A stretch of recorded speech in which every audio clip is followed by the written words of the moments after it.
Come on, Volk. Come on. Come on. Volk is with me today as we're setting out the trap.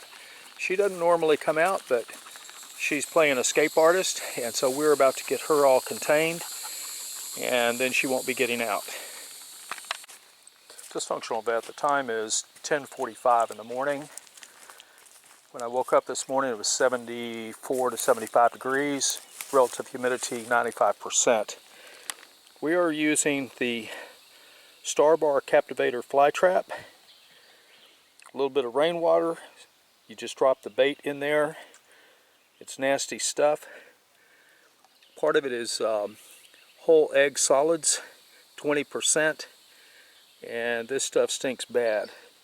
What we're out to do is we're out to control flies. As I say, the time is 10:45. What we'll do is we'll check on this. Now the flies were unusually bad. I'll explain that as we start to see the flies getting in the trap. Let me give you a real quick backstory on why I'm setting up this fly trap.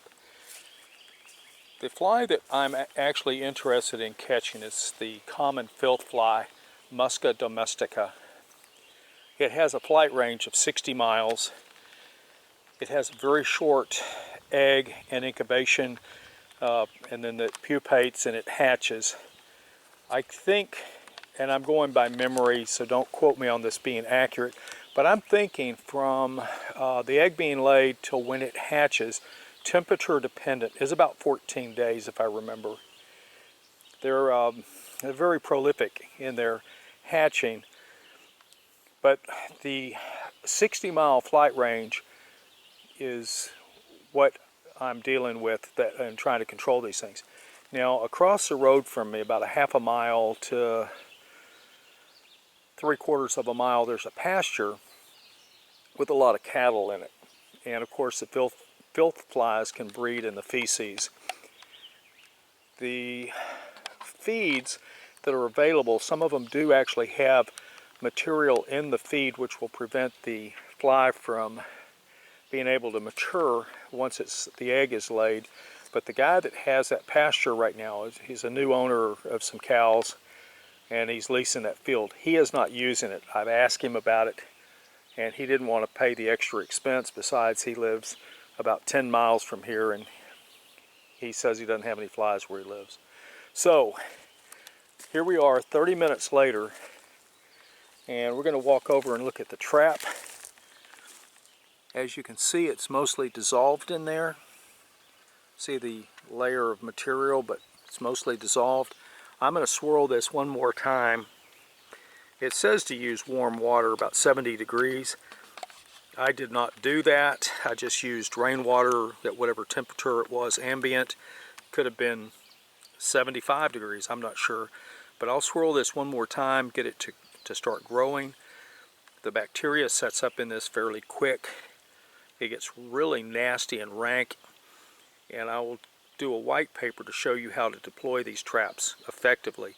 Now I'm only setting up one, and you really need to set up a few more than this. Not very many, but a few. Now you do not want to take, once you've got this stuff and it's properly mixed, you do not want to take it and dilute it. What you want to do is mix up the proper amount you need for the bottle. And you could always pour half of it into another bottle if you wanted once it was mixed, but do not dilute.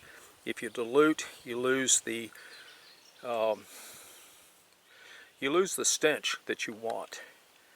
So with that said, this has been 30 minutes. It's pretty well dissolved into the bottom of it. I just need to stir it and get it going, and then we'll check on it every so often and see what we're catching. There are flies beginning to appear in the area more so than before. Previously they were fairly well distributed around the area, but now they're beginning to kind of concentrate around this, so obviously they are smelling it. Alright, this is not the next day, a day or two later. As you can see, we have a good, I wish I could actually show you how many are floating around at the top. There's a good 10 or 15. And we got one in there that's a swimmer. He's trying to crawl up. We got roaches. We got a moth. We got some, I stand corrected. We have 4 roaches, one red wasp, 1 moth, and I don't know how many flies are in there, but a bunch. These flies, the filth flies, are very numerous. As this thing fills, it will continue to stink. Every so often I'm going to have to add water into it. See if we can watch this little guy get lost. Hopefully you can see him. Right here, right on this edge. Come on, guy, get inside there. Go to your doom. Sometimes they're a little bit slow to get in there, but they do go. Ah, here we go. He's down. He's getting ready to go in. He's going to make his cameo performance, and he tells his friends, watch, because I can't do this twice. Or actually, the way the joke goes is, watch, I'm only going to do this once.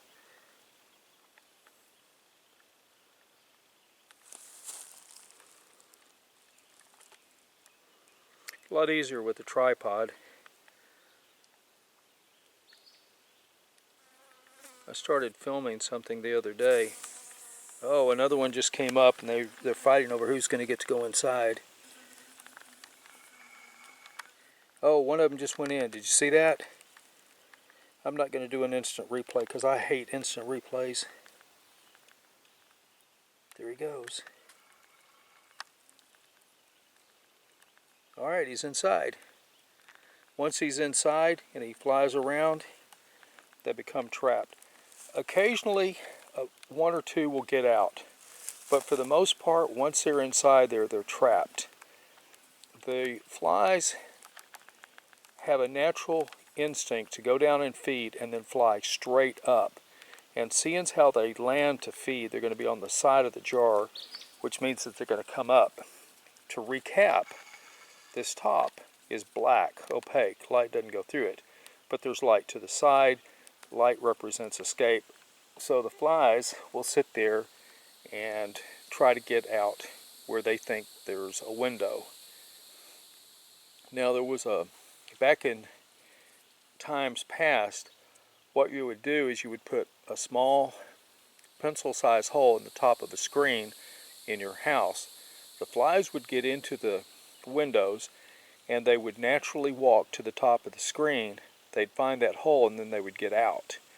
They don't come in through the hole, but they do exit through the hole. And that was a means of getting flies out of the house. This was about the same time that fly paper was coming into existence. And of course everybody knows about the fly swatter, whether it's a stick, a towel, whatever it is that you use to kill the flies. There's a really rich history of American and European intervention to controlling arthropods. When I was in Iraq, the flies were horrendous and horrible. And what the Iraqis were doing to keep the flies out of their homes, and it actually kept their villages fairly clean of flies, although 20 feet outside their little perimeter walls, the flies would be by the billions. But what they would do is they would add a couple of caps of Clorox to a bucket of water, throw it on their floor, swish it around with a squeegee. They don't use brooms over there because they sweep dirt, so they use actually squeegees like you clean your windshield with, but much heavier. They would squeegee their floors with the chlorine, and the chlorine, it wasn't enough to be smelled, but it would keep the flies out. As I say, there's amazing interventions to fly control. I have not tried the plastic bag. I don't have any intention of it. I know other methods that work well, and this is one of them. Currently, my little area is free of flies. As the summer is now here and the heat is up, I'll be setting up more traps. Here we have another customer coming in to fill the jar. It's pretty nasty, isn't it? Yeah, pretty gross. I don't know where it went to, but it'll be back. They always come back. If you look at this, what we have is we have this area right here, and this is the area we want to protect from flies. Now we have our wind direction indicated by these arrows pointing up. If we set our fly traps along this line right here, what will happen is the flies will come in from this direction to feed. Finding something that's interesting, they will congregate up in here. So what we want to do is we want to put our fly traps along this line and along this line. Now how far apart do those traps need to be? This is something that depends on whether you're in a city, out in the countryside, or something like that. I'll get into that in more detail in just a moment. But to recap this part of the drawing, we do not want to put traps here because the wind is going this way. The flies catch the scent and they're going to be following it on the wind, so they're going to be coming back. They're going to be coming from the direction that the wind is blowing. So our fly traps need to be along this line and this line here because it goes out. Now let me show you how the smell spreads out a little bit. Alright, I've got a couple of representations here. Now we have this wall and we have the wind coming up. As the wind hits the wall, it's going to rise up over the wall and it's going to have these swirls in it. And as it goes along, it'll continue to spread out. Now I'm going to diagram that out a little bit more in just a moment. Here we have a tower.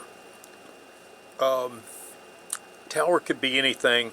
A grain silo, a tall building, just any number of things, but a tower. Okay? Open area, but a tower in there. As the air hits, it's going to make these circulations as it goes up on both sides. It's going to have turbulence. And then in the middle here, this air is going to be disturbed by these convections, and it will be stirred up and spread out. When we hit something like a bunch of trees, the wind's coming in and it begins to make these circulations. Now I'm only showing 3 of these circulations, but there'd be thousands of these things, because everything that produces resistance will produce this turbulence around and behind the object that it went through. Now let's look at this. Get the shadow off of it if I can. Okay, we have our wind direction. You see our wind's coming up this way, and we have a little bit of movement this way and this way, which would have to do with these disturbances that we have here. So the wind's being moved off. As the wind moves off, as it travels up because of these convections, as demonstrated in these drawings, the smell of the air will continue to circulate out.